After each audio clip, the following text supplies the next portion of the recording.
दान देने के लिए है, चढ़ावा चढ़ाने के लिए है, कथा सुनने के लिए भी है, लेकिन कथा सुनाने के लिए नहीं। एक तरफ जहां पूरे उत्तर भारत में हिंदी भाषी क्षेत्र में ब्राह्मण बनाम यादव का माहौल बन चुका है, वहीं दूसरी तरफ बिहार चुनाव से पहले तेजस्वी यादव ने भी सामंतवाद के खिलाफ मोर्चा खोल दिया है, ऐसा लग रहा है। तेजस्वी यादव एक बार फिर से अपने पिता लालू प्रसाद यादव के रंग में नजर आए और उन्होंने मंच से ललकारते हुए कहा कि सामंतवाद के खिलाफ हम सभी को एक होना होगा। उन्होंने कहा कि पिछड़ा समाज कथा सुनने के लिए है, दक्षिणा देने के लिए है, लेकिन कथा सुनाने के लिए नहीं है। कथा सुनाने पर उसे दंडित किया जा रहा है। जाहिर तौर पर तेजस्वी यादव ने इटावा के कथावाचक मणि मुकुट यादव के साथ हुए जघन्य अपराध, या ऐसे कह लीजिए कि उनके साथ जो जुल्म की इंतहा की गई है, उनको तिरस्कृत किया गया है, उस पर अपनी बेबाक राय रखी है। बिहार में ऐसा माना जा रहा था कि Tejashwi Yadav A to Z की राजनीति कर रहे हैं और वो सभी वर्गों को साथ लेने की बात कर रहे हैं, लेकिन उसका कोई खास फायदा उन्हें नज़र नहीं आ रहा है। अब उनके बयानों से साफ लग रहा है। बिहार में भी सारिका पासवान जो राजद की प्रवक्ता हैं, उनसे भूमिहारों के समाज के साथ अनबन चल रही है। लगातार वाद विवाद के वीडियो सामने आ रहे हैं।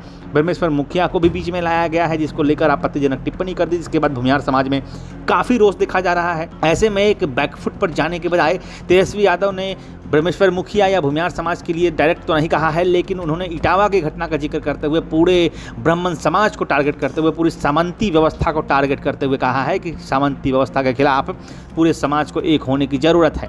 जाहिर तौर पर बिहार चुनाव से पहले तेजस्वी यादव समझ चुके हैं कि जो सवर्ण समाज है वो उन्हें किसी भी तरह से स्वीकार करने को राजी नहीं है।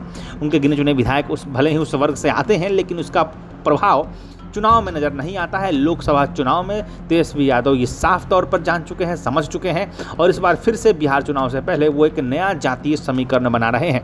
आप सुनिए तेजस्वी यादव क्या कह रहे हैं और फिर आप हमें बताइएगा कि क्या तेजस्वी यादव के इस बयान से सामंती सोच को चोट लगी है, या फिर तेजस्वी यादव ने सवर्ण समाज पर कहीं ना कहीं इशारा किया है, चाहे वो आरक्षण की बात को लेकर हो, चाहे वो सामंतवाद के मुद्दे पर हो, या फिर इटावा की घटना में पिछड़े समाज को कथावाचक और दक्षिणा देने वाला कहते हुए ब्राह्मण समाज को एक तरफा, एक वर्चस्ववादी राजनीति का हिस्सा घोषित करते हुए तेजस्वी यादव का यह बयान आपको क्या लगा रहा है, कैसा महसूस हो रहा है और क्या कहना चाहिएगा आप इस पूरे मुद्दे पर, हमें कमेंट में जरूर बताइएगा। पिछड़ा अगर कथावाचक बनता है तो उसका मुंडन करा दिया जाता है, सर जो है छील दिया जाता है, नाक रगड़वाया जाता है। हम जरूर भरोसा दिलाएंगे कि अगर बिहार में इस प्रकार का अगर काम कोई करेगा तो हम लोग छोड़ने वाले लोग नहीं। हम लोग बहुसंख्यक लोग हैं और आप देखिएगा कि पिछड़ा दान देने के लिए है, चढ़ावा चढ़ाने के लिए है, कथा सुनने के लिए भी है, लेकिन कथा सुनाने के लिए नहीं। ये तो अन्याय है। तो हम लोग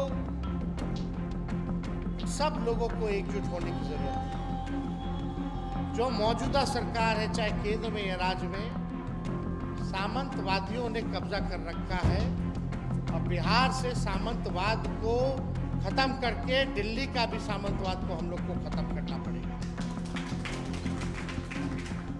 ये है शहर में अपने फील्ड के दिग्गज। आप भी बताइए, आप हैं किस फील्ड के दिग्गज, ताकि हम बता सकें अपने दर्शकों को। जुड़े प्रकाश वाणी के डिजिटल मीडिया प्लेटफॉर्म के साथ आज ही